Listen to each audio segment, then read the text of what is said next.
Рустам Минниханов сегодня посещает Сабинский район и набережные Челны. Президент республики примет участие в районном и городском советах, посвященном итогам 2018 года.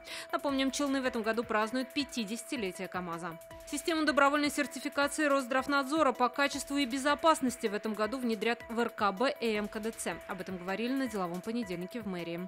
Это должно снизить профессиональные риски и повысить качество медпомощи. В Казани в этом году построят 15 универсальных спортплощадок. Напомним, в прошлом году в столице республики возвели 12 спортплощадок на общую сумму 44,5 миллионов рублей.